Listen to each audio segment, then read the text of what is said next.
Yes, what's going on? You are listening, or maybe you're watching the Mo Gilligan podcast. Now, today's guest that joins me is someone who I felt like I met, and I say this a lot on this podcast. The reason why I say this because I sometimes watch people and I'm like, I feel like I know this person. They've got a very infectious personality on screen. I feel like I've met or known this person, but when I properly linked up with you, yeah, like at Soccer Aid, yes, we had some proper deep. Remember those deep chats? we did. We did. And you know what? It just clicked in. Yeah. It didn't feel like we'd never met because it's the same with your stuff. It's very personable. You just feel like, yeah, I like this person. I feel like I know this person. Yeah. Even though we never met. But sometimes with social media, like when you chat or you might like you feel like you know them as well a little bit. Do you know what I mean? You're like, yeah, what go on, brother? See your thing, like what go on, right? But I think for you, yeah, like you've really been doing this thing. Now, when I say doing this thing, yeah, like I'm talking like I remember seeing you. Now you might have to refresh my memory, but I think it was some kind of talent show, and you was doing tricks on there. Yeah. What show is this? Britain's Got Talent. Britain's Got Talent. Yeah. But this is when Britain's Got Talent when it first come out, isn't it? Yeah. You had the Kinro. Yes. I think it was 2008. Yeah. I think it was the second or third year the show. It was new. Yeah. Because I remember seeing you doing tricks, but I had seen you just like. Did you vote for me? No, bruv, them times we had incoming calls, bruv. I thought we were cool. What do you mean we had incoming calls, bruv? You can't call out, bruv. Got to pay for 1471 and them things, bruv. You know I would have though, innit? No, I would have, bruv. Hey, vote for the tricks, man, bruv. Vote for the guy doing the tricks. But when I say doing this thing, like, there were shows before that where you were still doing some of the football stuff as well. Like, there's like small, like, appearances you see on like a CBBS show or something. Yes, yeah. Like, I know you've been doing this thing properly, innit? Yeah. And I think what people sometimes forget is that sometimes they can see you and they're like, oh, I've seen him through doing this. Through, let's say TikTok, for example, yeah? Right. That's somewhere you're like, you are one of the biggest TikTokers in the world. I will say that with confidence from my chest, yeah? But, like, I sit there and I'm like, but he's really been doing this thing. Yeah. And and the reason why I say that is because sometimes with my own story as well, what can happen is that it's like, oh yeah, I see like doing like the couple cans thing, and that's okay. Like I always say everybody joins the train at a different part of the journey. Yeah. Do you see what I'm saying? There's some people are going to be right from the start. They're taking off their coat. They're like, whoa, I'm ready. I've got the plug socket. I'm ready to be on this journey. Yeah. Whereas others just like, big man, must stop. I don't need to take off my coat. I've literally just got on I'm getting off at the next stop. And that's okay where you join your journey. Some people get on at Stratford, some people get on at Tottenham Hale. That's what I'm saying. Yeah. And I think for you, like, you've really been doing this thing, and it's really testament to like staying in this business, because it is a business as well. You know, I always have to really keep saying to people, as much as you're a creative, it's a business. Do you know what I mean? And you have to see yourself as a business and a brand and a creative at once. So I just want to say, man, hats off to you for what you do, because it's very inspiring. And there are times where, like, I messaged you recently when you got your car, and I was just so happy for you. I was just like, I'm really happy for this guy because he's really been doing this thing. I know you were. So welcome to the Mo Gilligan podcast, my guy. Thank you very much. Thank you for coming on the pod. How are you, man? I'm very good, thank you, brother. How are you? I'm okay, man. I'm all right. Like, you know what? Last week I was fuming because it was mad cold. Yeah. I can't function when it's that cold. Like, I know what you mean. Like, you know when it's cold where like you're like, rah, like the wind is cold. Yeah. The rain is cold. Yeah. The floor is slippery, it's cold. I can't function in that. So I'm a bit better now that it's a little bit warmer. Yeah, you know, it's nearly done as well. It'll get warm. I was talking about this with my missus yesterday, saying it's gonna start getting warm soon. Mm-hmm. But do you know what? You're cool because you are so adaptable. I notice content that's one of the things that I do. And I see things that a lot of people wouldn't. It's quite obvious with your stuff.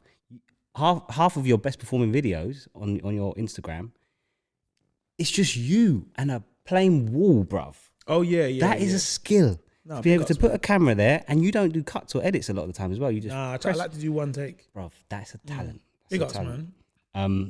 Yeah, you see a lot of comedians, and everyone's got their different style and flavor and their different brands. But I'm saying the fact that you can do stand up, it does come across because you can press record and deliver.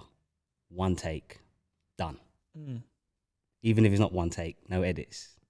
Like the fact that you can do that, bruv, massive props. No, big ups, man. Massive props. And I see it. I'm trying, cuz. I love your stuff. You know what's mad about with the videos? I definitely, for me, I try to make a lot of my videos very accessible that someone can see it and they can say, right, that's mad funny. I feel like I can do that. And I think it's making content where someone, and I still do for that, I was just doing it on my phone, on the window, and then you can create your imagination of what you think's happening. And I think that's why I just try to home in on that and stuff. And when it comes to you as a talent, like, as I said, you are creative, but like kicking ball, bro. Like, you know what it is as well, yeah? Because now, like, like, in terms of like football and YouTube and free kicks and all that stuff on YouTube, you and Billy are the pioneers of that. I think anyway, because I don't know any other man that was really doing it like you lot. TV shows, you had a show on London Live as well. Yeah. See, I see this stuff, you know. Well, you see it. Doing free kicks and kicking it off the basketball stuff. One time I was watching Sky once, bro, and you and Billy were like, was it Sky? I think it might have been Sky. Or just, you know when it's late at night, 4 a.m, and there's like, it's like them football shows, but it's like they go to Brazil. It's like, so we're going to go to Brazil. And you and Billy were on the beach. And you man are doing like football, volleyball. Yeah. But it's like the, you know, like when, like, you know, like FIFA, the official FIFA, they have their own football channel. It's like, you've got Roberto Carlos and that. Them men are not speaking, they're speaking Portuguese, isn't it? Yeah. And it's just like, yeah, you know. And like, I said, bro, like, it's like 4 a.m. And you look, that cut was long as well. They showed the whole game. I said, bro, go on, bro. Yeah. But like, now we've done a lot. We've traveled a lot. We've done a lot. I know you're no different. We have experienced a lot, bro. Especially for our age, we're still young. Yeah. What we've done for our age is sometimes you reflect and you think back, wow, I did these things. It's a lot. It's a lot. But yeah, I get DMs. I had one yesterday of someone from the Middle East. They're like, you're on my telly. I didn't even know. They sent a screenshot. I was like, oh, that's that series. I didn't know that they sold the rights for that. Yeah. I'll let it go. I'm not going to let it. I'll let it go. I'm not going to let it stress me, but I'll just take the positives. Like, even now, some of the work that we did in the past is still working for us. Yeah. When you see, I mean, like I say, I don't know about the rights, but yeah, it's we've worked hard to build a global brand. Yeah, 100%, man. Sometimes it can be easy to sort of just focus on your nation.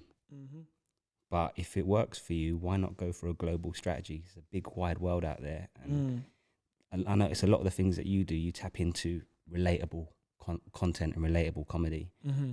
And one thing I've learned over the years is human nature is pretty much consistent across the board, no matter where someone's from. Obviously, there's different cultural differences and all sorts like that. But in terms of things that we all do, there's a lot of them, and there's a lot of patterns of human thought that we all share.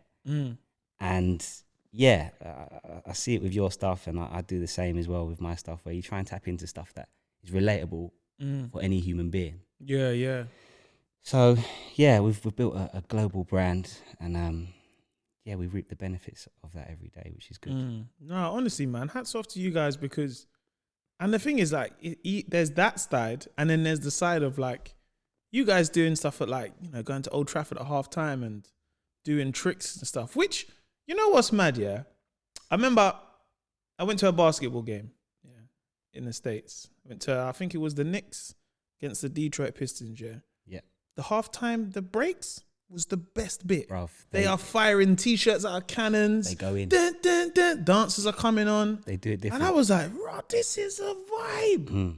And then they had this one woman. She was on a, what's the bike with one wheel called? Not a unicycle. A unicycle. She's on a unicycle, balancing bowls on one foot, throwing them on her head, and she's balancing like this, yeah? See, I can't do that. So I'm thinking, raw, like that's that. And as I said, American sports is all about the entertainment as well as the sports, yeah? Yes.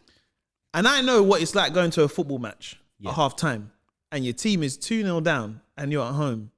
And then you got the half time, the entertainment as such. Or not so much now. Normally it's like, so we're going to get one of the former players comes out. Yeah. We've got Bobby Smith, guys. Yeah. Bobby Smith from 1972. Come out. Yeah. And like the youngers, we don't really know. We're like, yeah, we got my man. We got my man. So tell us what it was like when you took that penalty, man. What was going through your minds? Well, you know, like I had to say, like it was a great game, and like I just remember it like it was yesterday. Give it up, Bobby Smith. No one cares about Bobby Smith, unfortunately, because your team's 2-0 down. So you're out there now, and you and Billy are doing tricks at Old Trafford. What is that experience like for you guys? Because you guys come from football. You know what I mean? You're not just like tricksters. Like you can kick ball. Yeah, you hit the nail on the head. It's a very sensitive one, stepping out onto a pitch at half-time during a Premier League match. Yeah.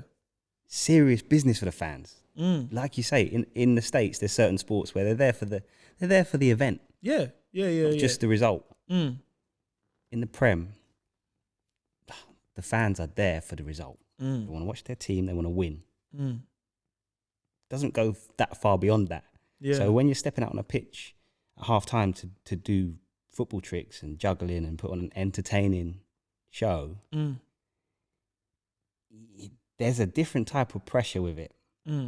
But we were always very conscious of that, and we tailored the show very cleverly to try and grip and engage the audience from the start. No matter what team they supported, if they were interested or not, it was our job to make them interested from the start and then keep them interested. And yeah, there's certain principles of performance that we followed.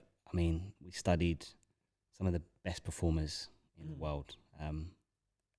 When you think of best performers, who comes to mind? Now, it's going to be different for everyone.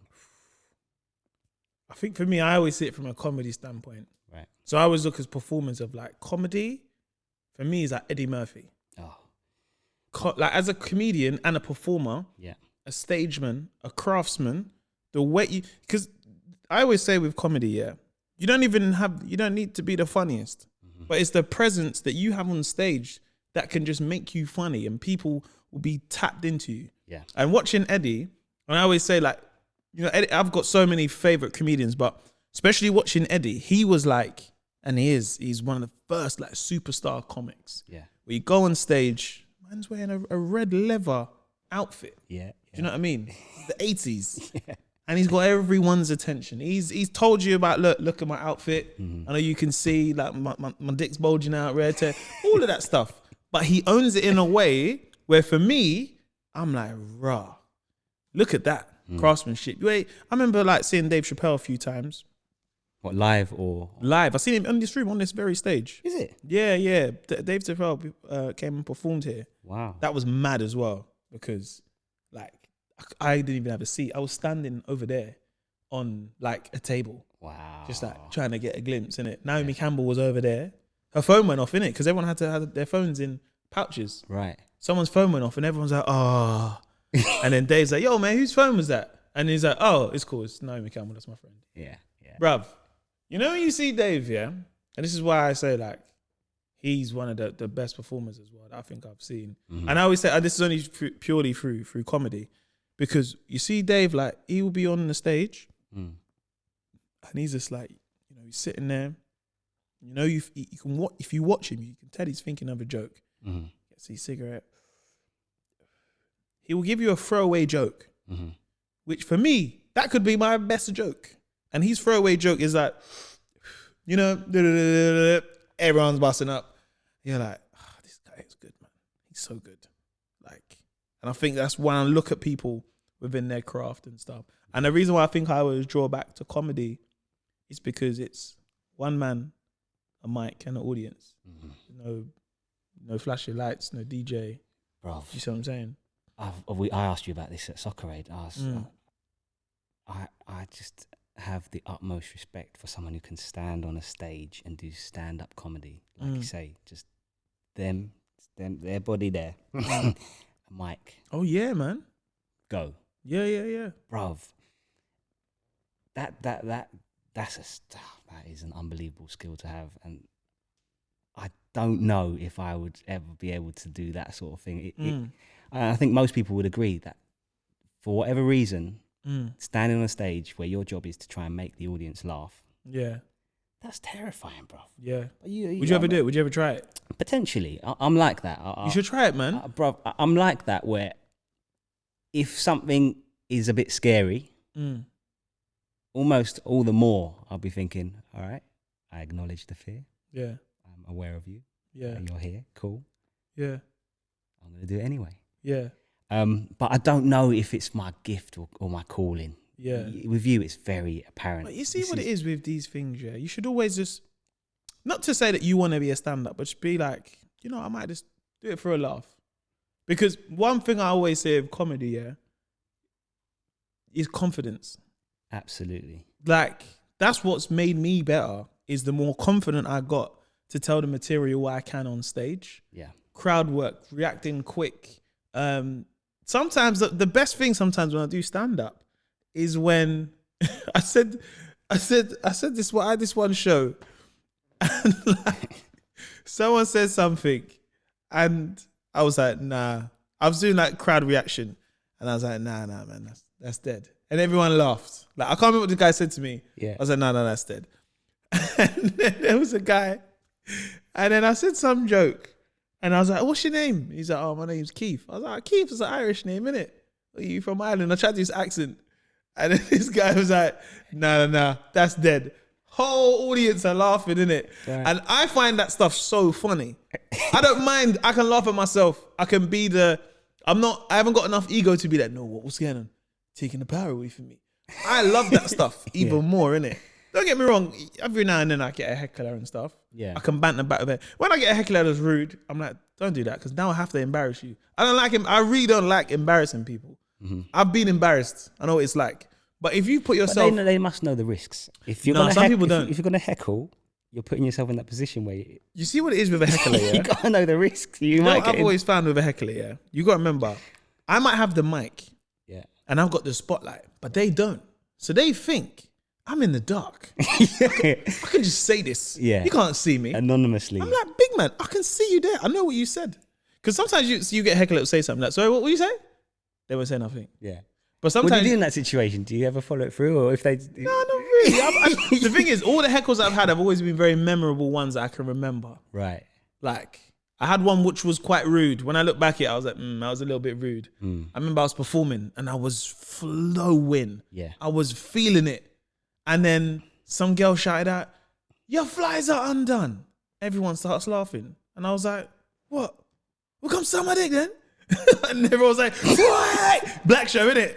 Black show. Whoa! Bomba clap.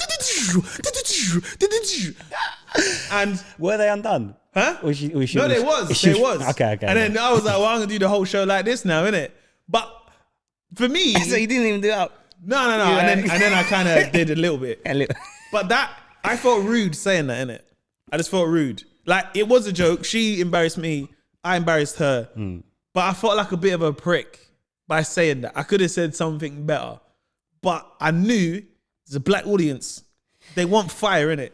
So I have to give them molten lava, innit? So, like, they want the fire? Cool. Give them the fire. But I felt bad about giving the fire. Do you see what I'm saying? Because that's not my nature. But as a comic, you really have to... Because in stand-up, I can't let her think that she can do that. Because it gives someone else the license to say, you know what? This is it. I'm going to say something. So the moment I come out with fire back, everyone's like, oh, all right, you know what? I was going to say something, but I ain't going to say nothing. Yeah, you made an example of her. Yeah. But I don't like doing that stuff. Yeah, because you're a nice guy. But I'm sure you've become very good at gauging what's appropriate and inappropriate for the audience. And most definitely. When you go to a comedy club, you should have some idea of what sort of show you're getting yourself in for. And yeah. So sometimes maybe a slightly different set of rules apply. You would know better than me. But I totally agree with setting precedents. Yeah. She's tested the waters. Yeah. Which She didn't need to say that. No, she didn't. She could have let me do the show with my flies undone, and it could have been their little private joke. Yeah. You'd be like, he didn't have money, you know. She's saying his flies are undone, you know. But someone in her crew said something. You embarrassed him. How dare you? No, I gotta say something. He thinks he's too funny, you know. Your flies are open. Somebody did. Oh. Why did you say something? Why are you so confident? We went a little bit off topic. Yeah. So, but still, I mean, did anyone else heckle you that night? no, I had a banging show that night as well. Did it break you from your flow? It didn't break me, but the flow was like, the thing is, it's not really about breaking the flow, but sometimes the flow can go, it's like, I'm ready to go here. Yeah. Now I need to go back and let it flow a little bit more, that we can go back there again. Got ya. And I think that's what it is when you're in your flow, in your element as a comic. Yeah. You're like, oh man, I was ready to get to the last bit and just, now I've got to do a little bit more, Yeah. bring them back, settle them down, because everyone's hype. Yeah. With stand-up, sometimes you can heckle someone like that and people are hype. It's like being a teacher. All right, quiet down, guys. Quiet down. Yeah. Quiet down. All right. Anyway, as I was saying, when you're driving, and everyone's like, big man, I'm not trying to hear what you're talking about right now because you just gave that girl fire and flames. Yeah. And I'm still hyped about the fire and flames. And I think it's definitely knowing your crowd, because sometimes I've seen comics do it and they go too far in. You know what I'm saying? Yeah. And everyone's different. You know, every comic says, I can't tell a comic to say he should or shouldn't do that. But sometimes you can see it and you're like, okay, big man, stop. You've Bruv, 100%. That's another thing about your comedy is you don't need to put someone down to be funny. No, For most me, definitely, man. That's the best type of comedian. If But that's you, kind of like if you need to, if you that's need kind of to, like your TikTok stuff, though. yeah, Because your TikTok stuff is good. It's like, that's why I say you're top. You and Jason Derulo, Man City and Liverpool right there. Well, maybe not Liverpool, but right now, like, and the reason why I say that, is because your content is like, wow.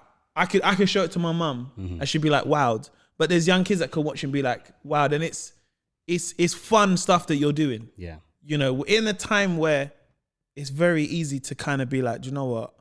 I'm this person. I could do that. I could make fun of that. I could, do you see what I'm saying?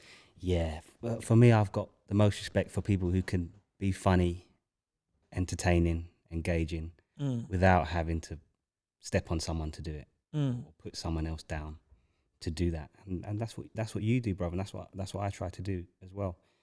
And it's my mum actually that messaged me a couple of weeks ago, and she's like, she said, do you realize the spectrum of the age range of people that are enjoying your stuff? She said, I get some of my older friends messaging me saying, oh, I've seen this video that Jez did, is so funny. And then you get young kids who are also fully engaged and watched it and love the videos. And it's something that I do put an effort into to try to make my content content that can be enjoyed by anyone from any walk of life, any age. Yeah. And sometimes it does take some thought. But yeah, male, female, older, younger, different walks of life, different cultures. I do try to make it so that it can be enjoyed by all. Yeah. So now you're in this space, you know, you're creating content, you know, you're businessman as well. I know you're in your business as well. You don't really talk about your business, but I know you're about your business and what you do and stuff. But like watching you at Soccer Aid was like, you really seemed in your element playing football. Yeah. Like you seem like, it's almost like, how can I explain? Like, I think I'd say most of it was stand up. When I'm on stage, I am the most free I can be. Yeah. I could stay here all day. And I think watching you play football and you're playing with them pros, and like anyone that's been Soccer Age, it's like I think you're almost regarded as like a pro because you know a lot of the ballers as well. I see man coming up to you. Ashley Cole, what's going on, Jezza? You right? What's happening, man? Yeah. I said, raw, blood. Like, you know these guys, but you really seemed in your element. Yeah. Is there a part of you that, like, I wouldn't say regret, because that's a big word, but you know, when you're coming out at halftime shows and stuff, are you sitting there like, oh, I'd like to be coming out on this pitch, like playing football, not doing tricks? Not to say that tricks is like, but like football's your first love.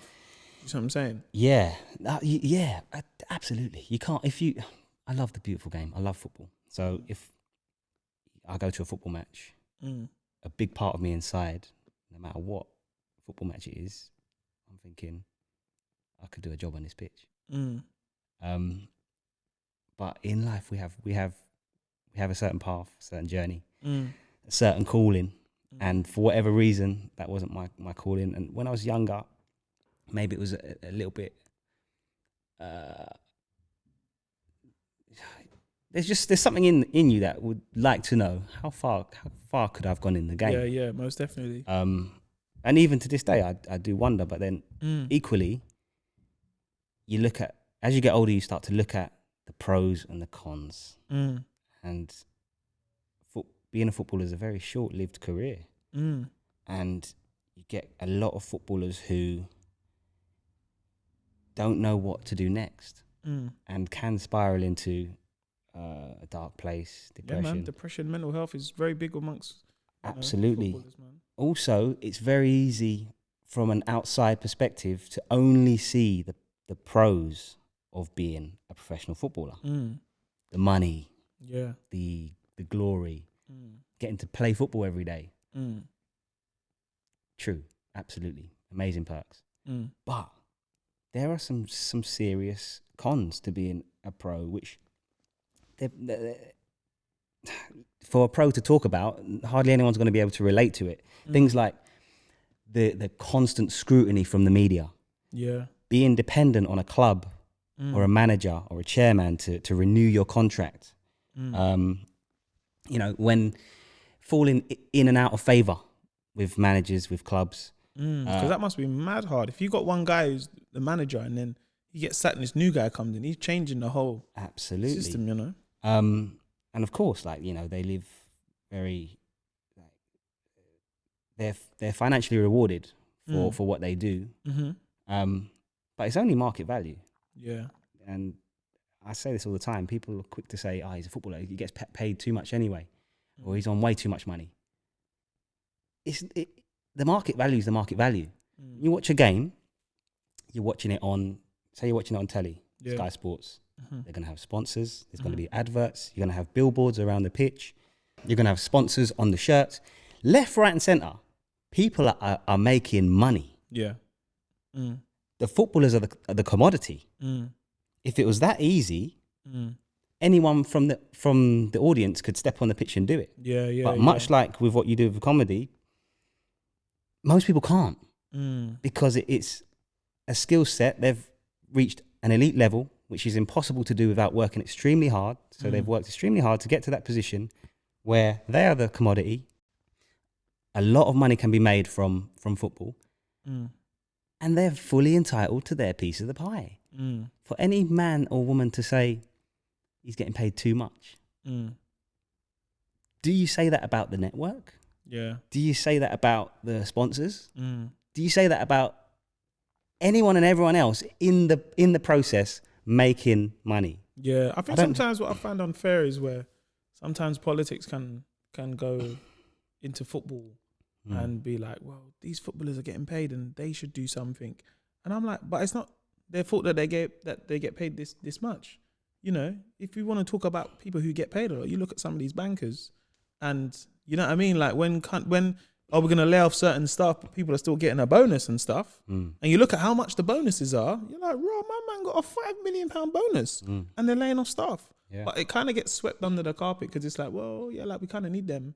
But I feel like footballers do get a bit of a raw deal with it. There are many people in this world making a lot of money doing what they do. Why should footballers get treated a certain way because they happen to play football to make that money? Like I said, the market doesn't discriminate. Yeah, the club's not doing them a favour paying them that. They're paying them that because if they don't, they can probably command get somewhere money else. somewhere else. So that's their market value. Yeah, yeah. So there's no favors, and if they don't perform, it won't be long before they're out, and they'll have to settle for less money. And injury as well, man. I think what I realized when we was at Soccer Aid, like, and we were kind of in a bubble. Yeah. Now I know you don't. Not kind of. It was a proper bubble. Proper bubble. Like we couldn't. Like I remember they said, if you leave, you go home. Yeah. like that's how serious it was. They said if you go past this gate, yeah, and you stay there, you go home. Security was everywhere. Yeah. And it was a proper bubble, and it gave us. This is my first time there, so I had this experience of I felt like a footballer. Is that your first time? It's my first time. Yeah. Straight in as a captain. That's what I'm saying, bro. So you get me. But like, it was mad because for that couple of days, I felt like a footballer. I had a lifestyle. Yeah. Where you remember when we were there, you go to the thing, you get tested. Obviously, COVID tested every single day and stuff. Yeah. But then it was almost like, you have breakfast, you do training. Remember the physio room? Physio room's packed. And I'm sitting there, and I remember watching Tottenham's All or Nothing, I think it is. Right. And I was like, bro, this was like Soccer Aid. I'm watching it. I'm like, that's what I was doing. I was getting physio. And we're getting physio from like the doctor who's the doctor at, what's it now? Watford. Yeah. My man from Phil and Gary Lewin. Yeah. They're there. These are real Arsenal physios. Yeah. Like, and I'm sitting there just like, whoa, this is obviously we're definitely there for a good cause and stuff. Yeah. But there was a part of me just like, imagine this is your life every day. Like, so when you're there at Soccer Aid now, you know a lot of these pros, they know you. And one thing I really found as well, when you're playing against them, like when they're playing against us, it's the sly budge. It's like, hey Mo, man out. Like, you know what I mean? Yeah. Like some of them pros, but when they're playing against you, it's not. You're not getting the same budge I'm getting. No. You're not getting the same slide tackles. No. Like there was times, because obviously I'm playing left back, innit? Yeah. I'm playing left back. I see you get one challenge. Oh. I think someone challenged you, and it was kind of from the back here. Oh, Gareth Barry. Crunch. Gareth Barry. Yeah. And I'm looking, I'm like, in my head, I'm like, Sunday League football. Hey, what's my man doing? Yeah. Why did my man do that? Hey, and I was like, okay, wait, calm down, bro, calm down. So, what does that feel like? Are you flattered by that? I'm flattered, my mentality is different to what some people would look at. I mean, I think Twitter's tried to slaughter me for that. I was thinking, no matter what anybody says about this, the way my perspective is, number one, it's an honor that pros see me as that much of a threat that they need to deal with that. Number two, I've just nicked the ball past an ex-England international and he couldn't get there, so he had to wipe me out. I take that as a massive compliment. That's why if you watch the footage, I'm massive smile on my face. I've just been crunched up in the air, smiling because I got there first. I've done ya. If this was top level football, you're taking a yellow card. Do it again, you're off. I've done my job. I see it as this is a positive. Yeah. So what a lot of people would see as a negative, and you got crunched. I'm happy for it. Yeah. I'm happy for it. If you got the ball now, then I'm different. I'll be like, he's done me there. He's got me. And I mean, and that does happen as well. Of course, you're never going to play a full game without making mistakes or getting tackled. Of course. But like I say, John Terry, he was on my case. On your case. He was on me. He even said to me that I had to be. And I mean, I see it as I see it as an honor, a privilege, a compliment. I enjoy the challenge. I relish the challenge. And I mean, there was one point in the game where I looked up and the defense for England was, you had Ashley Cole, John Terry, and I think it was Wes Brown on the pitch at the same time. Okay. I'm thinking these are some of the best English defenders of all time. It's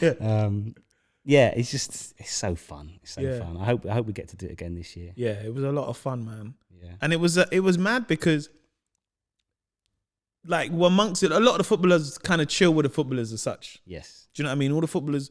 But it was quite nice to be chilling like myself, you, Chunks, Philly, Dave, Roman Kemp was there, Kem as well. And it was just so nice to have all these people from different backgrounds. Yeah. Whether we talk about random things, cars, lifestyle and all these just things, or just, you know, what this is like. And I think that's the first time where I'd really sat down with a bunch of guys, all different, you know, because you got, like, when we go home and stuff, you've got your friends and stuff who have different, like, sometimes for me, it's I find it very hard to talk to friends about certain things within my work, because it can sound like, but that doesn't sound like a hindrance. Do you see what I'm saying? Yeah. What are you complaining for? You're Mo Gilligan, because it's not to say, not to say, well, I don't know if they understand what I'm talking about, but it's also realizing, like, well, I don't, like, I respect you enough that I don't want to put this on you, because it just might sound like something very small. Do you see what I'm saying? In the grand scheme of what your day-to-day job is as opposed to mine. But sometimes when you're sitting around with other people and they're like, oh yeah, you know, you're like, oh Raj, I didn't know that. Oh, cool, man. Like, that's how I am sometimes. I feel that. I feel pressure and stuff. So I wanted to ask you, how do you find it? Like, because you get a lot of negativity, man. Like, you get a lot, man. And it's like, how are you with that? How is that on your mental health? Because you're such a, like, you seem like a very calm, cool guy. Like even now, you're just talking really quiet. You feel like very in yourself and stuff. And you get a lot of hate. Well, I'm like, I sometimes get hate, right? Right. I don't get a lot. I'll be honest. I don't really get a lot. And if I do get people saying something, 9 times out of 10, like, I'm on blocking mode, innit? Yeah. You stress me, you block you. Like, I'm just on blocking people, innit? So I get the odd comment, nah, my man's only funny when he wears wigs. All right, cool. See you later. Goodbye. We don't need that, innit? Yeah. And then sometimes I might get it where I just laugh along with it. Sometimes I get stuff, I'm like, that's actually quite funny. That's actually quite funny. I'll give you that. I can see the humor of that. Yeah. And other times I will just give it back at stuff as such. You know, someone told me a really great quote, which was like, don't explain and don't ever complain. You know, someone said that's what the royal family do. They never explain. They never complain. I like that. And the minute someone said that to me, it changed my perspective of like, I'm not going to explain myself. Yeah.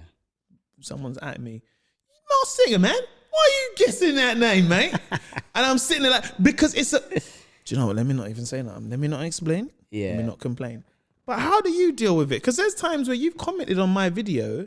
Yeah. And man, I'm at you, shut up, man. And I'm like, whoa, what are you doing? I get defensive because I find it rude. Because I'm like, that's unprovoked. Hate you're doing. Yeah. Not even hating man for a hating reason. Yeah. Do you know what I'm saying? Like, yeah. So how is that on your mental health, bro? Bro, I mean, it's a good question because we live in a generation where if somebody works hard to sustain success for a prolonged period of time, one thing you can guarantee is that they will encounter some form of opposition, hate, toxic trolling,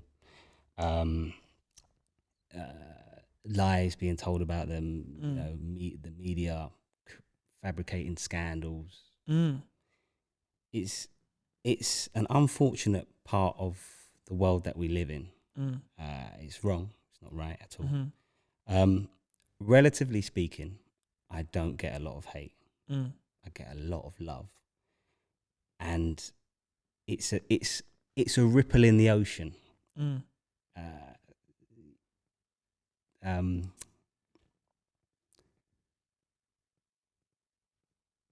Yeah, I mean, the higher you rise, the more hate you're gonna get.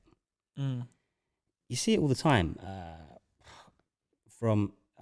Can you name me one person in the public eye who's working hard to sustain success who doesn't get any hate or toxic trolling? But it feels like sometimes the hate you get, it feels like some people have a perception about you that like, oh, he thinks he's all that. Like I remember we was at Soccer Aid and there was something about you, something about Arsenal or something like that. How you was, and I didn't really know too much of the story. Plus, I would never perceive something on someone. I met them. I don't know this guy. I met him like that, so I don't know about this story. Yeah, I remember some of us was asking you about that and stuff, and you said, you know, it kind of got taken out of context and stuff like that. But it seems like people have a perception about you, because there's people that they just don't like. It's just like, I don't like my man, bro.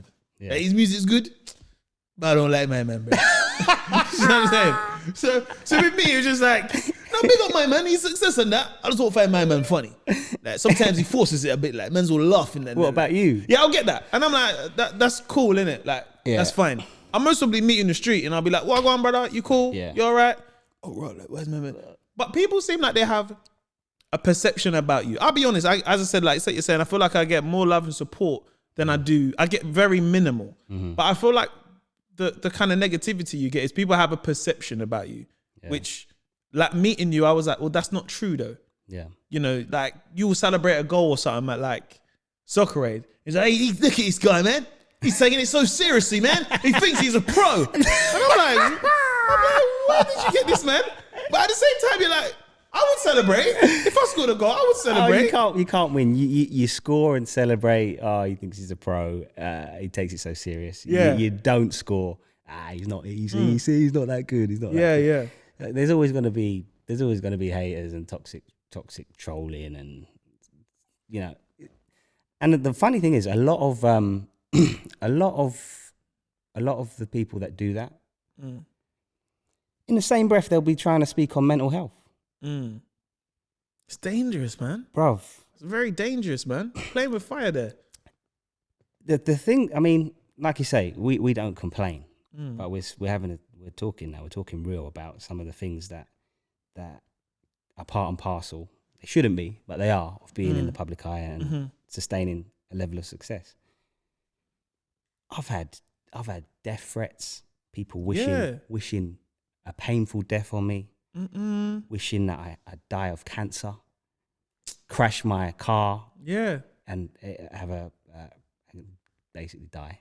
Bruv, loads of things, but it does. You can go two ways with it. You can easily spiral into having mental health problems, depression, and going into a dark place. Those people would like that to happen to you. That's what they're ultimately trying to do. Out of all the millions of things you can do with the time in your day, you're choosing to take time to try and spread negativity. Yeah. Put someone down. See, stuff like that is always scary because, if someone says they don't like you for whatever reason, and as I always say, you can't be everyone's cup of tea. Do you see what I'm saying? Absolutely. If you're trying to be liked by everyone, it's an impossible job, task. And it will drive you absolutely crazy. And you wouldn't be being true to yourself. Yeah. What I look at is and nobody that knows me dislikes me. But see, I'm in a bit of a unique position where I've created content for 10 years with F2, and it's done amazingly well. We've created viral after viral, all football videos, and the only light people have really seen me in, up until recently when I've been doing more of my own content, is on a football pitch. Yeah. Kicking the ball in the top corner or doing a skill, football tricks. I always say your comments must be, I think that's the first thing I said to you. I was like, your comments must be mad when you do them free kicks challenges and it goes top bins. Because it's like you was like, bruv, like we would do that for time. And it's the best one I'm going to show you, innit? That's the whole point. Like we're doing free kick challenges and stuff. But it must be funny when you're looking, it's like, oh man, they've obviously done this 10 times. You're like, well, of course, duh. What you think we highlight this picture once? I know. I mean, yeah. Would anyone really think that every time you kick a ball, it flies into the top corner, off the angle, bang, couldn't be more top bins? Do you have that pressure though when you kick ball and that? Because being not a man who can do tricks, is it that pressure that when you kick ball, it's just like, yeah, you better do 10 nutmegs, bro? For a while, there was a period of time where I found myself shooting less. I found a very interesting stat on Cristiano Ronaldo. Yeah. When he was in La Liga, and probably now in Serie A, he shot almost twice as much as the next player. Which means Cristiano Ronaldo, the greatest, the top goal scorer of all time, misses the most shots. Okay. Because he takes the most shots. And there's a really powerful message in that. A lot of people will allow fear of failure to prevent them from trying, and going for things and doing things that they ultimately want to do. They're worried about failing. If you look at the highest achievers, every season, the Prem's top goal scorer has the most shots, which means he's missing probably the most. But people remember the players for the goals. And like I say, that's such a strong message. And for a while, I found myself... Shoot your shot, boy. Bro, shoot your shot. Shoot And if your you blood miss, clot shoot shot. another... Don't be thinking of it like it's one shot. Shoot your shots. Shoot your shots. And if you score, keep shooting. And if you miss, keep shooting more. That's just be relentless with it. Just in life, boy. Statistically, you take enough shots, some are going to go in. So yeah, there was a period of time where I was shooting less because there was this immense pressure of, this is the F2 guy. As soon as he touches the ball, it just magically flies into the top corner, or he's a fraud. But anyone who understands football understands that not even Messi and Ronaldo can kick a ball and it goes exactly where you want it to go every time. So yeah, once I sort of shifted my mentality to realize that even the best players on planet Earth, sometimes they miss. It kind of brought that freedom back that I used to have when I was a bit younger, where you shoot, you try and score. If you miss, you miss. There's no pressure on it. Do your best. We work really hard. I work really hard at being the best version of myself I can be, and being the best I can be at what I do.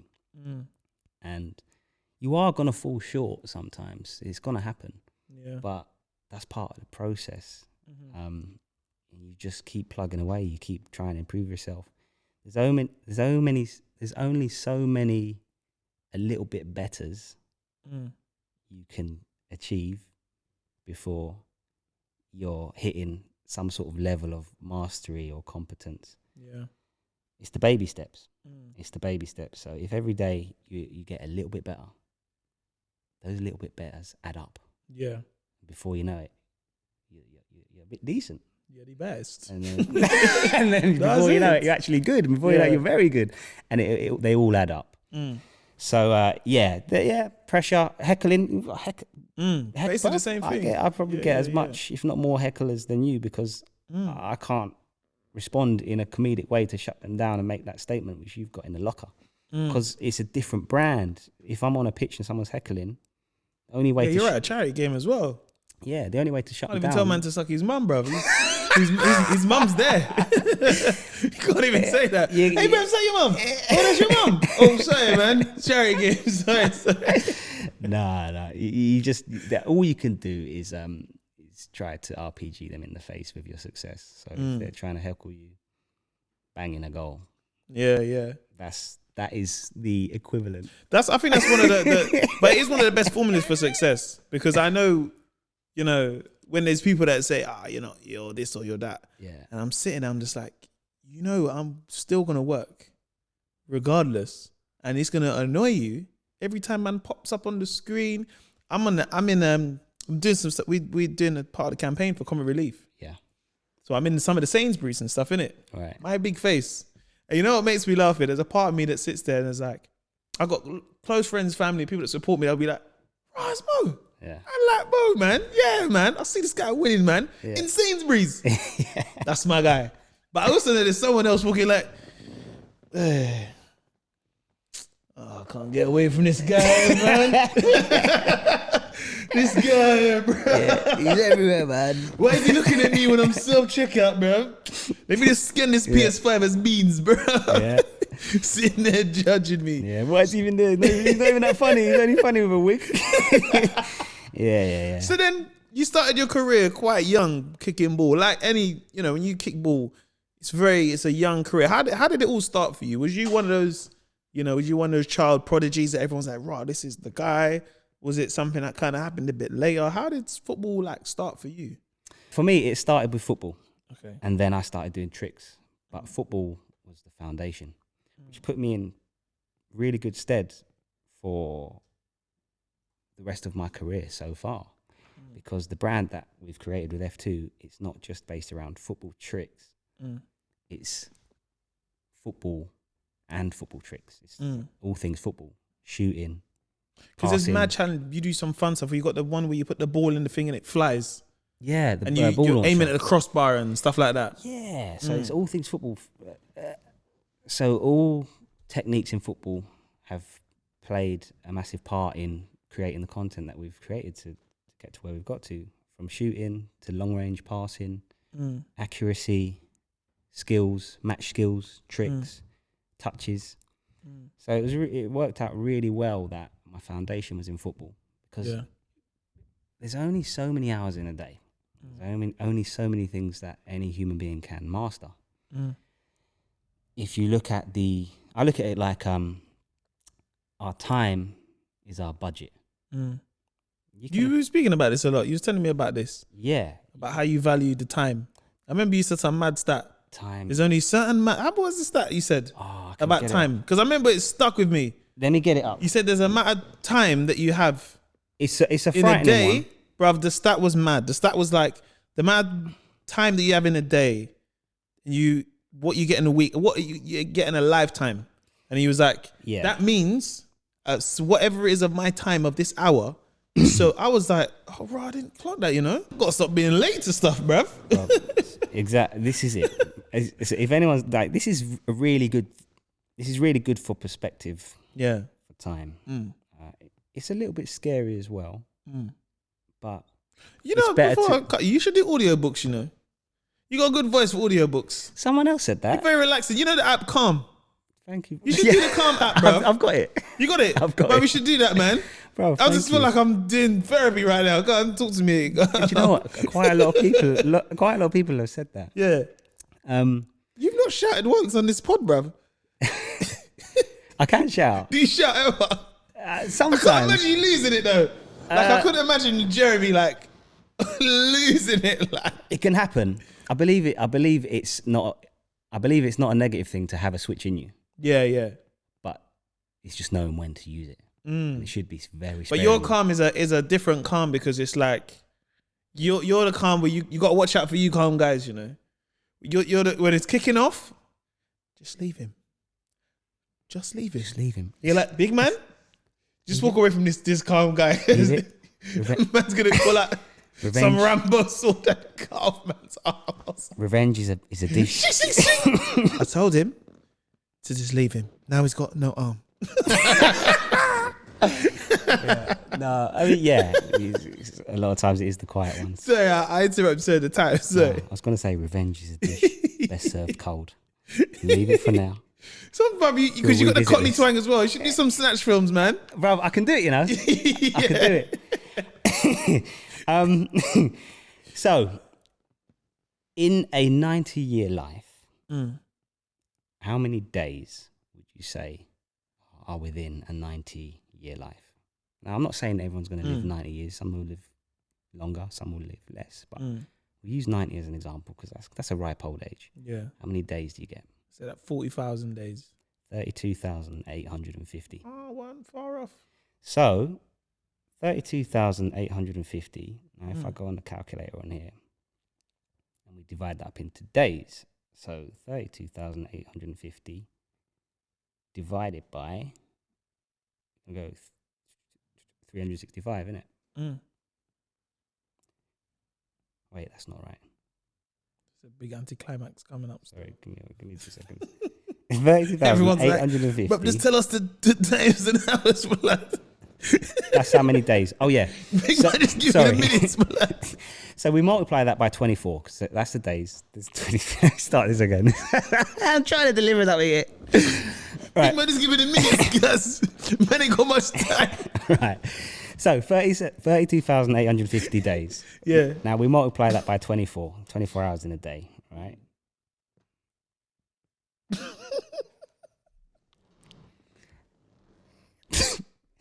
That gives us 788,400 hours. Yeah. I lost a couple though. That took a little bit of time. Now we'll say,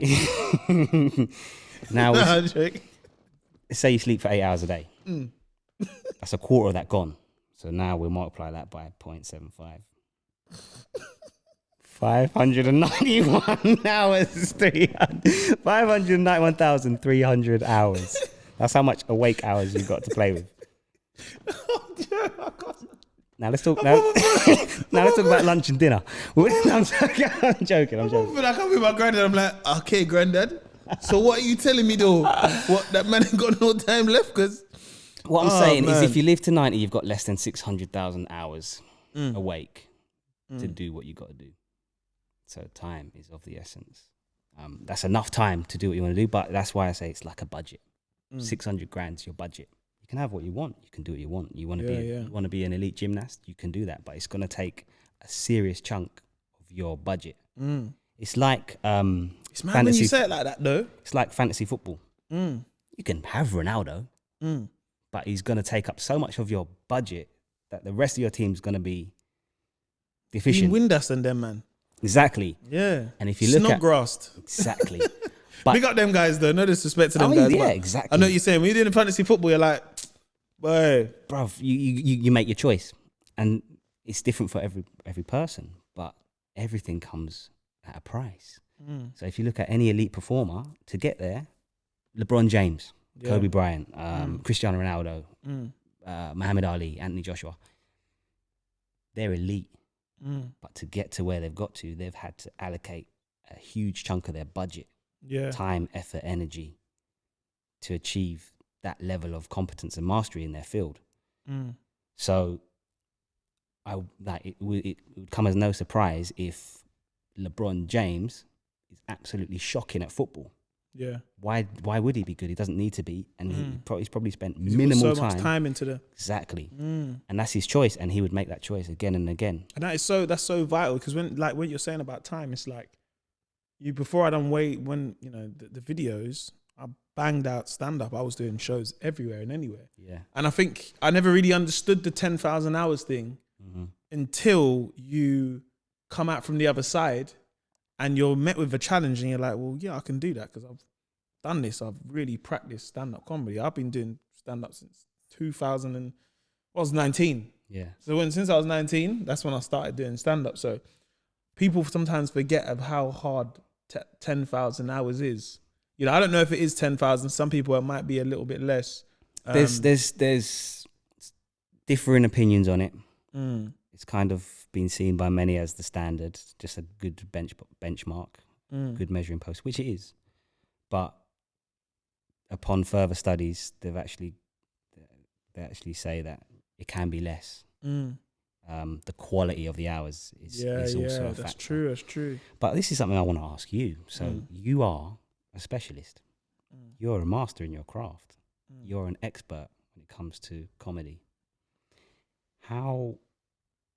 people see the outcomes, they see the results, they don't see the process. How can they? A lot of it's behind closed doors. You must have studied your craft in some way, whether that's reviewing your own performances, analysing what you did well, what you could have done better. You mentioned you were in this very room watching Dave Chappelle, but the way you're telling it, you're analysing him in a way where you're gathering data and information that you're then going to use in your own way. So tell me a little bit about the process. How have you got to where you've got to? You know what it is with stand-up, yeah? When I watch comedians, I don't watch that much comedy. Yeah. So maybe like comedy films, but as stand-up, I don't really watch that much. Yeah. I like to keep my comedy imagination very...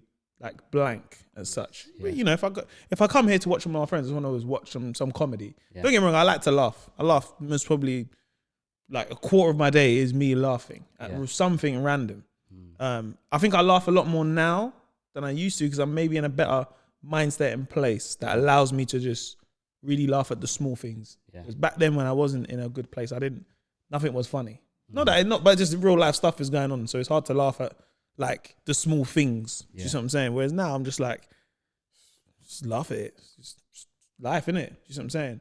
But I think, watching people like Chappelle here and stuff, there's definitely a part of me that's like, oh, raw. Like I'm really watching how his stagecraft is, what he does and stuff. That is just a comic. Do you know what I mean? All comics are going to watch someone, the way that someone delivers a joke, how they talk to an audience, how they move, how they how they hold the mic, Yes. things like that. But I do try to switch off from when I am watching comedy of just like, I just really wanted to enjoy this and not feel it like it's work as such. Yeah. And I think for me as a stand-up, how I've always analysed comedy is purely from the crowd. Yeah. I like to come in, see how the chairs sorted. Well, we got tables over there. There might not be 4 people. Put two chairs. Like those things I'm very meticulous with. There's times where like, you know, Javan does a sound and we've been on tour and I've been like, yeah, we need to kill that light in the back because I can see that it's way too bright. So if you're sitting there and I'm like, I would try to think of how I would want to hear my comedy. The viewer's experience. So how I sit there and I'm like, I'm going to go cinema. I'm like, cool, I want the seat at the top. I don't want it too far at the back because then I can't see. I don't want it all the way over there because then the sound quality ain't great. I want to kind of sit in the middle, but just kind of, do you know what I mean? Maybe near the edge. So when I need to finish, I think of all those things. Did you always? Or was that learned? Do you know what? I think at first it was about the material. I had to get my material right before I can start thinking way beyond all that kind of stuff. And it was until I really started touring where I'm performing every single day, every weekend, big crowds, that I'm thinking of these things. You know, I'm saying, Paul, I'm saying, boom. Like when we do the show, put a spotlight in.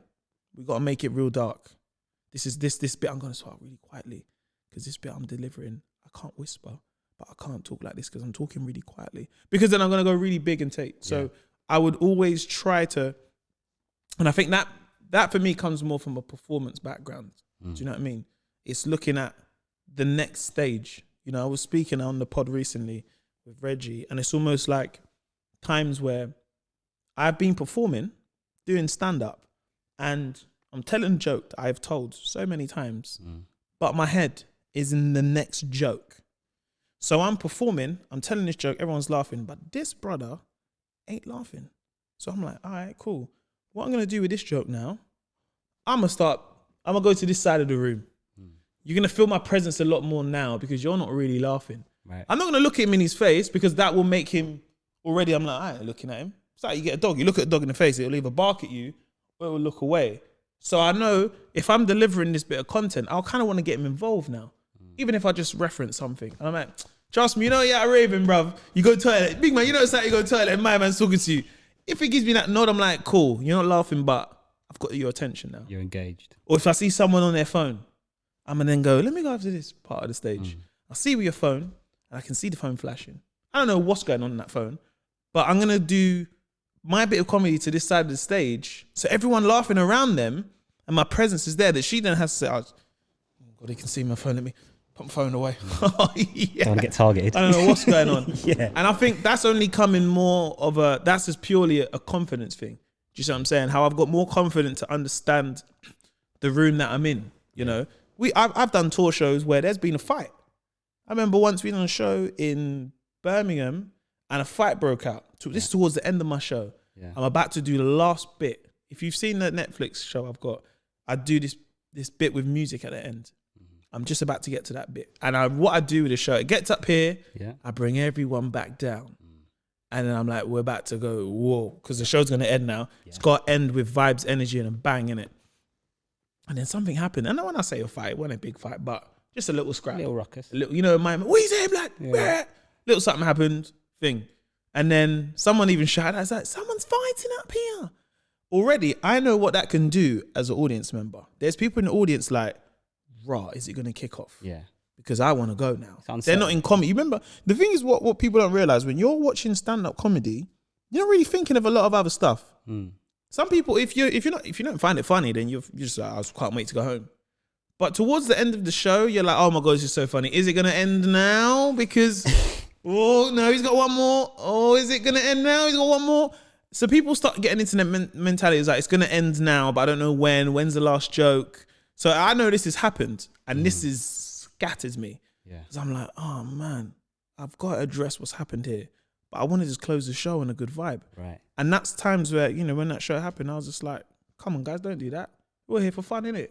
Let's not spoil it. Let's all like and people, because once they can see that I've then got the control of the situation. You've dissipated it. I think the audience will then trust me. You know, they have that trust of like, oh, do you know what? Yeah, like, because sometimes I've seen things kick off and Man, I saw it on the mic. Yeah. There's a fight happening in the corner.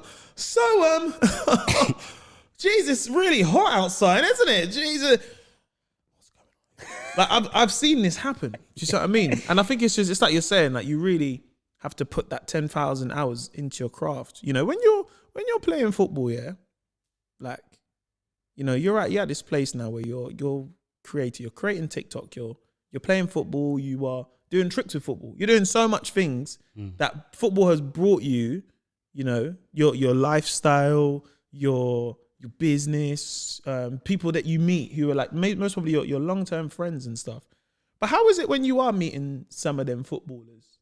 It's amazing meeting pros. I'm in a really good place with it. But they really respect you. That's really nice to see, man. They do, and it is very humbling, and it's a privilege because no matter who the pro is, the young generation coming through, I've been around for over a decade now. So they always say, I've watched your videos for years. So instantly there's that connection. That must be sick though, man. It's sick. It's sick. I mean, like it makes you feel a little bit old. Like, how long like have Mbappe and that, watching your videos still. Yeah, exactly. And he has. He's but a lot of our videos, they've done the rounds in the football community. So yeah, they would have seen them. And then you've got the older players who may not have watched us when they were younger.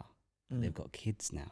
Okay. And if you know anything about parents, if their kids love a creator or a personality, then as a parent, they're usually really receptive and happy to meet the person that their kids always got on the telly or the computer at home. So, I mean, we had Del Piero and Cafu and Patrick Kluivert come up to us and saying they come up to us. Some big hitters, man. I know, and they come up, and Cristiano Ronaldo, we got it on film where he comes up to us and he says, "My son watches all your videos. He loves your videos." This is like, so instantly there's that connection because the kids watch us, the young players watch us. That's cold, man. That's a good feeling, man. It's really good, especially as like a young, you know, role model. Yeah. And already, you know, your dad's Cristiano Ronaldo or Del Piero or these people, these legends you're talking about. But knowing you're playing your role in some sense. Do you know what I mean? My dad said something to me last night. He's watching the football, Chelsea, Newcastle, and he said to me, "Who do you love watching?" I said, "Neymar, Ronaldo, Messi." He said, "Who else, like in the Prem?" And I mentioned Jack Grealish. I like watching Grealish. Same. He's a talent. He's a Bad talent. boy. I like his confidence. I like how he's enjoying the game. He's expressing himself. I love to see that. And my dad said, "This is my dad." Like when your dad says something to you, it's like you take special note of it. Yeah. They use it. They use it sparingly to give it to you, but every so often a good dad will give it to you, but he won't give you too much. He'll make you still work for it, but he'll give you a bit. And he said to me, he gave it to me last night. He said, "You know, young players like that, you would have had an influence on their style of play in some way, shape, or form." Yeah. Watching your video, there's no way that they didn't watch any of your videos. He was talking about how the current young batch of English players coming through, a lot of them are very skillful, and he said they're doing, some of them are doing some skills that are quite new. Like I don't know if I would have seen them in my era. And he said, "I reckon that you've played some small role in that." Yeah. And it hit me a bit. I was like, we can never verify. Well, maybe we can. If I see them, I'll ask them. But you'll know though, man. When you link them up and you're like, "Yo, well, go on, bro. Yeah. I used to be a big fan." You're like, "Bro, you're a fan, bro. Express yourself, man." Yeah, but it's nice because the thing is as well, I'm just a normal. I'm a human being. Like, that's one thing that can be missed with people in the public eye. I'm sure you've experienced it. Anyone in the public eye will, where you can be almost viewed as some sort of product. It's not a human being. But I'm a human being. I love watching football. I love the players. I'm as much of a fan of the players as the next person. So when I meet the players, it's a bit like it's a bit like us. You know how it's just like natural, it flows. We've only met each other, twice, soccer aid and here. But it feels like I've known you for a lot longer and it's just comfortable. I'm a big fan of you, bruv. I'm a big fan of your work. I've got the utmost respect for what you do. I remember there's something for Sunday days, bro. Yeah, bro. Like Anthony small knows, shows. boy. He's got Ant on the camera. Come on. For the people, I mean, the people. He's gassed though. He's gassed. The people watching and listening, they probably won't know what something for Sunday was, but it was just like a small, intimate event where there'd be singers, spoken word, poetry, and comedians. And I remember you used to perform. This is going back over 10 years ago. Yeah. It goes back to what you were saying about the process, the journey, and people jump on the train at different points. But yeah, I'm a fan of you, bro. Same way I'm a fan of the players. So when you meet someone and you've both got respect for what each other do, Puts the egos aside, isn't it? It's so nice, isn't it? Yeah, man. It's just so nice when you met someone and they live up to your expectations and the egos are put aside and you can both like gas each other up a little bit. You can gas each other up a bit. Yeah, like, bruv, I see you do your thing. Me, like me, bruv, trying to be like you. Nah, bruv, you don't want to be like me because when I was young, I was trying to be like you. Yeah. Like, yeah, it's you, but it's you. Yeah, man. It's not me. I've seen some of your videos, bro. Yeah, man. I watch them all the time. I know what you mean. It's definitely, because I think for me, like, there's times where I have met idols of mine at times, and there is that sometimes fear of like, oh, like, I don't know whether to approach you, or like if I'm at like, you know, some fancy thing, do I even talk to you? Like, I don't, because I know that, you know, you might be doing photos and all that kind of stuff. So you just sometimes you just like, let me just leave my man alone, innit? And sometimes it is very, I respect people, and it's mad because I've met people who are like, for example, Seal. I remember meeting Seal, yeah?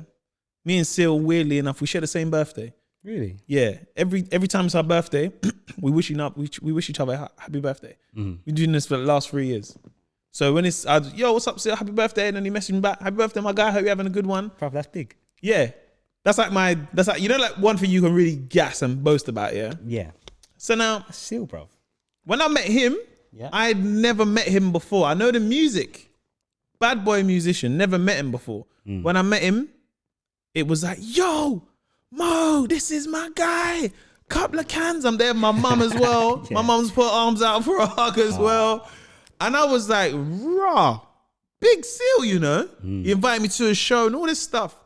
And then sometimes you'll meet someone and I think sometimes it comes with a vulnerability of when you first kind of get into this space, in this industry of stuff.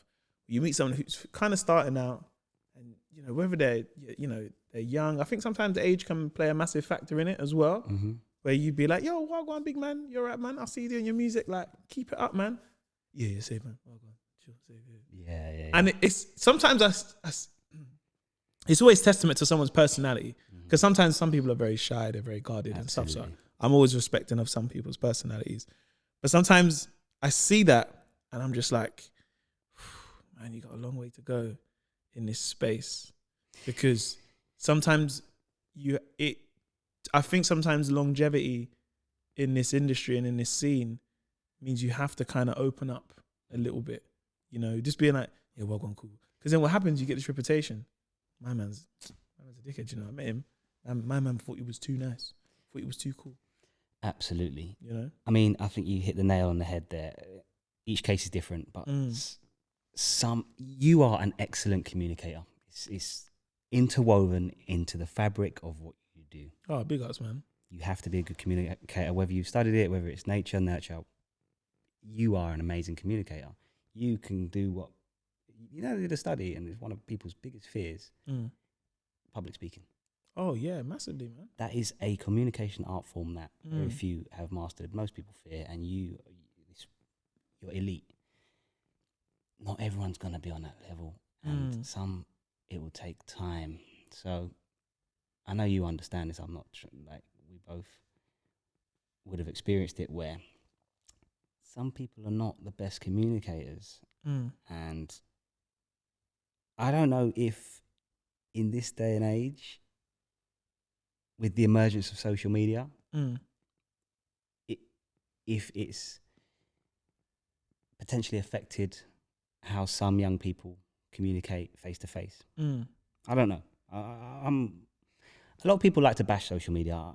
Yeah. I see it as it's like a knife. It's how you use it, man. It's how you use it. You can use a knife to murder someone, or you can use it to perform surgery and save a life. Jesus, look at them analogies. Come on. I ain't gonna lie, yeah. Just even listen to the pod. We have some bad boy analogies on this show, you know. I swear to you. Sometimes I listen back and I'm like, what? Let me write that down still. I'll be chilling with my friends. I'm like, well, life is like a knife, you know. You can stab a man in the back, or you can do surgery. But it's very true. It's very true. And yeah, you do see that. Another point on that is, and again, it's one of those things that a lot of people may not have thought about or be able to relate to. And that is, if you see someone, a celebrity or a footballer or someone in the public eye, just because they are in your eyesight and vicinity, it doesn't necessarily mean it's an opportunity to approach. No, I've clocked that still. For example, I love David Beckham. If I see him at dinner with his family, just because I'm in the same building, under the same roof, and I can see him, he's right there, the opportunity is not there. He's having family time. I'm going to let him have his family time. Yeah. And I think that's something that some people maybe don't recognize. And then if I was to approach Beckham, I'm sure he would be polite and nice, but I know he wants to be with his family. He's just having a meal. He's a human being. But if I don't know, someone who's new to it, young, just emerged on the scene, they're busy. It's not appropriate to approach them. Oh yeah, 100%. Then someone approaches them, then they could potentially be a little bit dismissive, and then that person's going to go away and say, no, he's this, he's that. No, he's not. But I'm not justifying it, but I'm saying I understand both sides of how some people in the public eye might be given. It comes down to the scenario. For example, your missus might be in labour. You rush into the hospital, and then a group sees you. Stop! Get a picture. Get a picture. Yeah. You got two options. Have you had scenarios like that? Yeah, mate. You've been in tricky places, and you're like, oh, yeah. Wow, everyone really? in the public eye would have had them situations, and you got to learn to do your best to keep everyone happy. There are sometimes where I've been in a rush to get somewhere really important. It was funny when I just see you outside. It's outside the Starbucks. I was walking past. I see you. Obviously, I got my mask on now, hooded up in it. And what I like doing, I know it's not nice, but I'll see someone. I've got my mask. I'm like, yo, what's going on, bro? And they're like, yeah, man, cool. It's you, man. He was like, yeah, cool. And he was like, wait, this is Mo, what's going on? Like, you were proper covered up mask, just a little bit of eyes. I do that every time I see someone I know, especially with a mask now. I think I was in Westfield. I seen Dottie. I see her there. And she, I was like, oh, there's Dottie. And I was like, oh, here we go. Yo, what's up, Dottie, man? I'm a big fan. And they're like, thanks, man. Wait. Oh, man, what's going on, man? When you was young back in the day, yeah? Yeah. When you be walking and a man will come behind you like, yo, blood, give me your money. You're like, oh, bro, lie that, man. Yeah. Why are you doing that, man? Yeah. Sometimes you got to keep people on their toes, though, Yeah, I'm with you. I believe you got to keep man on their toes. I'm with you. And I do believe. believe. It's sticky, I'm always on my toes anytime. So I got my trainers tight. I can just quickly run off. I never liked that when my boys would come up behind me and just be like, freeze. Like, yeah. I hated it. You didn't like that. But I learned to just, it kept me, I know why they done it now. Because when I'm out there in the streets, yo, fam, what you said? The best one is when you clock them and you wait until they're just about to do it and you're like, oh, right. Well, sometimes you ever done the one where someone's like, hey, fam, give me your phone, cuz. And you know it's them. Yeah. You're like, bruv, lie, man. Fam, I said, give me your phone. And you're like, maybe this isn't them. Maybe this is the time. But this isn't actually them. But I'm still going to play it off. You make a calculated risk. And they're like, brother, you weren't even shook, no? No, bruv. I knew that was you, bruv. I could tell, bruv. You just got that BO smell. I could tell that was you, bruv. So I had one where started doing one. When they do that, Yeah. you get shook at first. Yeah, it's like it throws you, and you just like be like 1, 2. I figured this way, right? They can't really gauge if this man shook. What's he doing? And then they always let go. Like, yeah, to about the count of 3, bro. But you know what it is? Sometimes my fear is being too cool. Because it could work in a mad way though, where it comes to you like, yo, give me your phone, cuz. Yeah. You just carry on walking. I said, give me your phone. And you're like, bro, this guy is a killer. He's not even scared, bruv. And then you look back and it's someone you actually don't know. You're like, you got to keep in character. no. You got to keep in character. You're too committed. You're committed now. You're too deep. Listen. You got to keep Robberies back in the day wasn't a joke, man. Yeah. Yo, fam, what phone is that you got there, bruv? I remember once, me and a friend of mine, right? Friend of mine, Rashid. We went to West End now. We was walking in and out of Gap. Yeah. Right. Walking Gap. There was a guy at the door. Hello there, welcome to Gap. We come back out. Thanks for coming to Gap. So we was having a laugh. Go back in. Hello, welcome to Gap. I'm like, look at this guy, bruv. We came outside. This one you was just outside. What going on, you man? You man going Gap, yeah. He was like, what's going on here? What do you mean? He was like, nah, not even, man. He's like, where you man from? He's like, we're from South. You're from South, yeah? You're from South. I don't like South guys. So already we're just like, well, what do we do from, where do we go from here? Yeah. Like, so then he's like, so what you man doing up here? So I was just like, nah, nothing, man. Just up here, innit? Because back in them days, yeah, people would say to you, bro, if you get robbed, like, you always have that friend that if someone bang him in the face, then run. And every part of me was like, that sounds like it could work. But if I miss, and then he trips me up on my leg or something, Yeah. I'm finished. But then at the same time, I was like, you know when you're like, if I'm now, I'm running, bruv. Yeah. If a man says, yo, Malemo, give me your wallet, I'm gonna run, bruv. I'm gonna run. I'm gonna be in boots or something. Yeah, Like, you got a bit of hiding pace. in You boots. got a low-key bit of Shouting, pace as well. help! I'm in danger. What do you mean? Like, I got bare stuff to lose, you know? Listen, That's it, I would rather run away the coward bruv. than get mashed up the fool, you know? Well, this is it. Out of pride. Bro, What do you mean, cuz? Do your worst, cuz. All right, cool. Let me bang in the face then. but do you know what? Sometimes it takes more courage Yeah. to retreat. 100%, and man. more it takes you to be more of a man Yeah. to retreat. For example, you got a family, kids. What, you're going to let your ego and your pride put yourself in jeopardy, which puts your family in jeopardy. What's actually the more manly, the more prudent thing to do? Bruv, I just won't tell none of the man them Sometimes either. you obviously gauge each situation. I won't tell none of the man them. I'll be in the WhatsApp group. Yeah, bro, try to fight me still. I'm banged him in random beats. But you I was hiding behind the Maybelline counter still. yeah. Do you watch boxing? Yeah. So, you know, Dubois, great fighter, new up and coming. He lost to Joe Joyce, right? And he took a knee because he got punched in his face, and I think his what do they call that bone? This one here. The one there. Basically, Yeah, head bone. I can't remember the name of the bone, but he broke I think it was broken, Yeah. and Oh shit. He's- This is serious, man. it's This part, innit? it's serious. It's like your temples here or something, isn't it? Yeah, and your eyesight is potentially at risk if you carry on getting knocked when it's broken or fractured. So he took a knee, and he took a lot of stick for it. The man is a quitter. He quit. He quit. You fight to the death.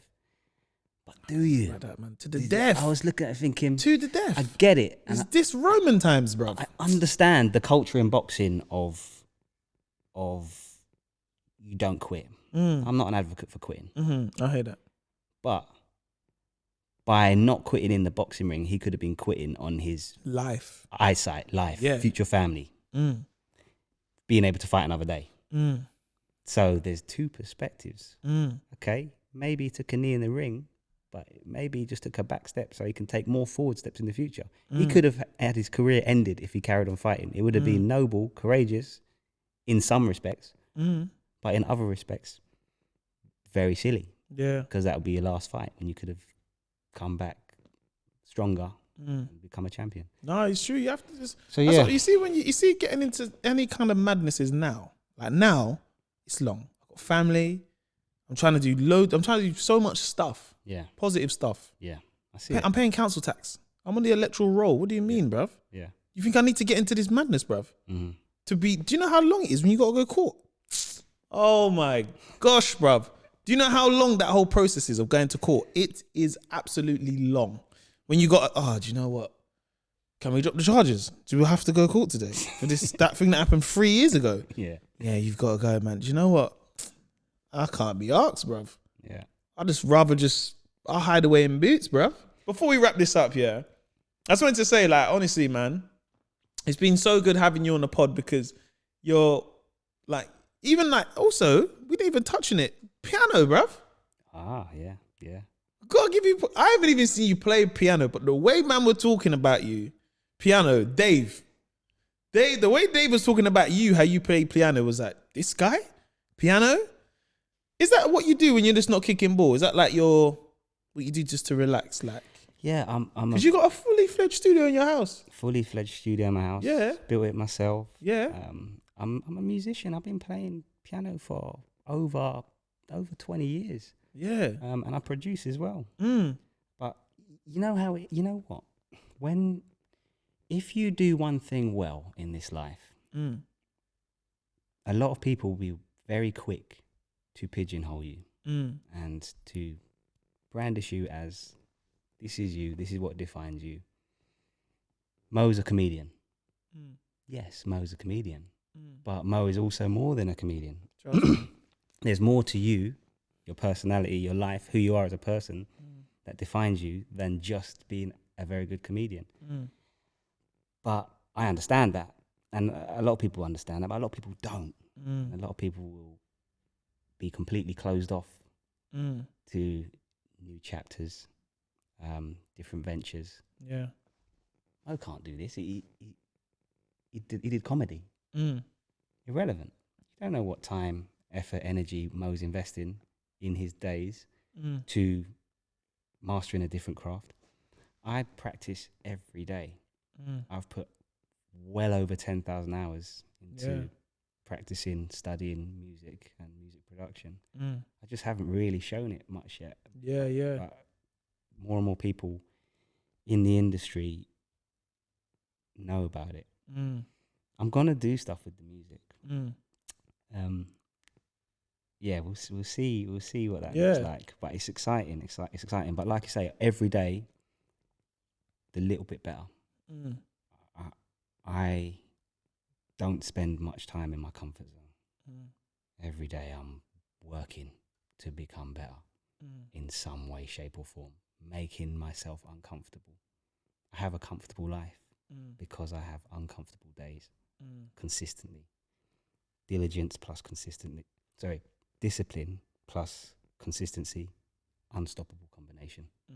You've proved it. There's a lot of people. Anyone you see who's doing something well, I see discipline and consistency, because it's impossible to really achieve a level of success in anything across the board without those two things. Yeah. So, yeah, I work hard. I enjoy the music. I've been playing piano for over 20 years.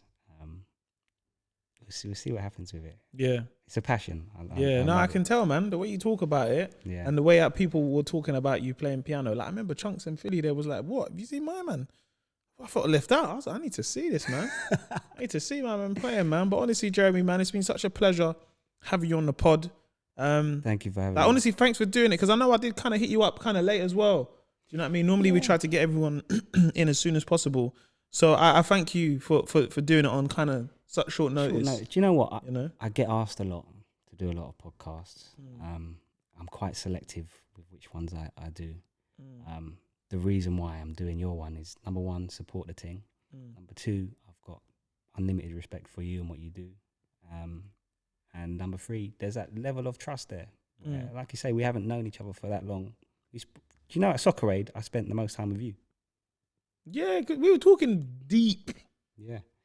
And that conversation was mad deep. And it wasn't It's planned. a good conversation though, but it weren't planned. It was just vibes in. You know what I'm saying? Just vibes in. And like obviously we're both good communicators, so we spread ourselves. We mingled with everyone. It was a really good team spirit with the rest of the world. What is it? World 11? You have to say World 11, don't you? Yeah, World 11. It was so funny, man. You know what's so funny? The fact that you was on our team. Because there was certain man, salty boy. Nah, man. How comes Jez is on your team, man? Yeah. I said, big man, I don't know. It's my first time here. Yeah. I just know I'm the captain. Yeah. It's not fair. I know. I played. It was a tricky one for me because I played for England the previous 2 times, and then they asked me to change. And initially, I said no. I said, I've worn the England shirt. Yeah. I've kissed the badge. I can't change now. But then they asked again. Yeah. And the most important thing with Soccer Aid, like you said, is the cause. It's a good vibe, and what they're doing, the amount of money they raise, I think it's like 9 million. It's crazy. At a football game, that's a lot of money. It's going to help a lot of people, man. 100%. So I just put any self-interest or any of that to the side. Whatever the charity wants, that's what I'm going to do. Yeah. So I switched. Yeah. And brother, good switch, boy. But yeah, I really hope that we get invited again this year. Oh, no, we'll be back. I think we will. We'll be back. Me, you, Chunks, Philly, Dave. I think so. Kem, Roman Kem, we'll be back. A little click. The question is, which team am I going to play for? No, you're World 11 now. I'm the captain now, innit? I'm the captain. You know, they told me, I don't know if this is true. They said, would you like to partake in Soccer Aid? So I said, yeah, of course. That's like one of the call-ins you get. You're like, whoa. It's a big one. Not everyone gets this. And then everyone, like, the demand for it. Yeah. I don't know if they were gassing me up, because they were saying to me is that apparently Usain Bolt has asked for you personally. I said, me? You said it was me. Did they say that? That's what they said to me.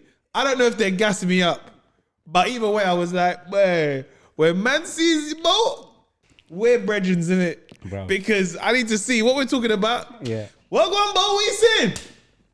Don't remember, man, no. If he asks you what your name is, that's what you know. What's your name? Okay. Hey, you're fast, though. Imagine you went up to him like, listen, you say, you're going, listen, I know you asked me, innit? Yeah, I wasn't going to do it, yeah, but because you asked. Like, Bro, you start a conversation. Just want to say thanks. Thank you for picking me. You know, you said, why, me not, why. We. But nah, man, honestly, it's such a pleasure.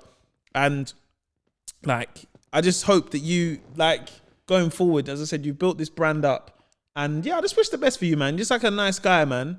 You know what I mean? Like when you got your card like a couple of months ago, I just had to message you and be like, nah, man, big up, man. Like you, everything you've got, it seems like you really have earned it. Not to say that other people haven't, but I think for like some of us, like creatives who are in this space and we haven't been in it a long time, it's almost just like, rah, like he's been doing his thing, man. Yeah. So when you can see, you know, if you look at the aesthetics of like, rah, like he's got the nice house, like look at the cars he drives, and that's just like, it's like I've worked for a long time to get these things. Yes. They wasn't handed to me on a plate and stuff like, and I think I always try to use that motion of like, I'll get that when I get, there's a time when I can get those things, not even those things, but you know, like you aspire to something. Yes. Sometimes you can want it too quick.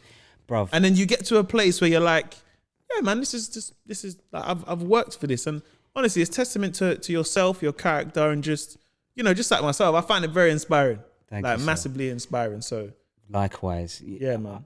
I was broke 7 years ago.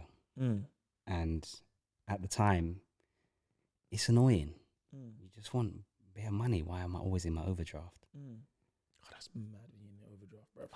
Getting charged by the day. Bruv, you feel when you just get to the 0 point. I had £1,000 overdraft. I just lived in it. Yeah. If I ever popped my head above the surface, I felt like -1. I just felt. You know, you look at your current balance. Yeah. Available balance.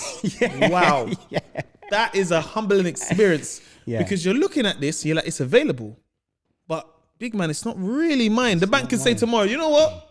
Man's gonna take that. That grand, you're like, wait. I know. But now that, and I say this all the time, now that I am a bit further on in my journey and I've managed to come out of that and achieve some sort of financial freedom, I wouldn't change it. I'm happy for the times when I was broke, driving a £400 car. You know, those times make you stronger, and they make the good times even more sweet and satisfying, because you know you have worked for what you've got and you've earned it. A lot of people use the term self-made. I don't believe anyone's entirely self-made, because we all need help along the way somewhere. We need to work and collaborate with people. It's pretty much impossible. No, not impossible. Most people who have achieved success have had some help along the way, or worked with people. But equally, if anyone's self-made, then everyone's self-made. It's just the the wealthy that are proud of it to speak it. But you know, we are all the product of our own actions, as well as our environment and situation as well. But we're both examples of how we didn't come from a wealthy family as such. And in a way, we have managed, by hard work and perseverance, to break the generational trend of not being particularly, you know, how would I put it? We've managed to break the generational trend when it comes to financial situations. And that's something that you should be very proud of, because you've put yourself in a position where you can provide for your family and beyond. And the work. The other day I cried in my car, you know.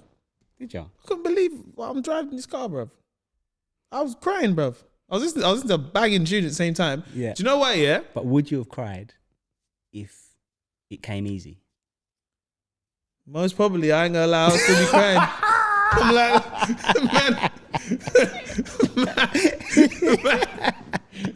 man, clock the game, bruv. What do you mean?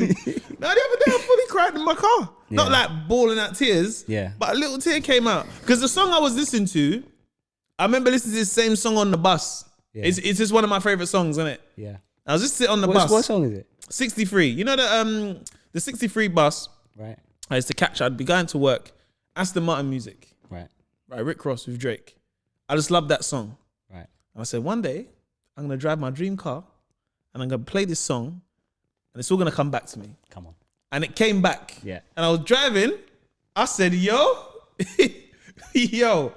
it's not even like to say I've made it. But there's things where I have to be like, I'm very a big believer of like, you really have to live now. Yes. You don't want to be in your dream car, listen to your favorite song, and then the car gets towed and it's all gone away. You're like, oh man, I remember them times. Oh man, like bro, like let's look on the Instagram live and see if I can catch that. You got to live in it right now. Yeah. Listen, man, Jeremy, it's been such a pleasure having you on my podcast. I want to say thank you so much. I wish you so much more success and good fortune your way. You're a very nice guy, very likable, and thank you for coming on my Gilligan podcast. My pleasure, brother. Thank you for having me. Likewise, completely reciprocate. I wish you nothing but more life, more success. You know you're breaking boundaries, don't you? You can't say it, but I can say it. You're breaking boundaries. Keep doing it, bruv. Yeah. Because you're if you're not already, which I think you are, legendary status, bruv. When you look back, when people look back, Mo Gilligan, come on. Big ups, my guy. Appreciate that, man. Well, that's a perfect way to end the podcast, guys. If you did enjoy, make sure you like and subscribe on the YouTube. And as I said, we'll see you on the next episode of the Mo Gilligan podcast. Take care. Peace.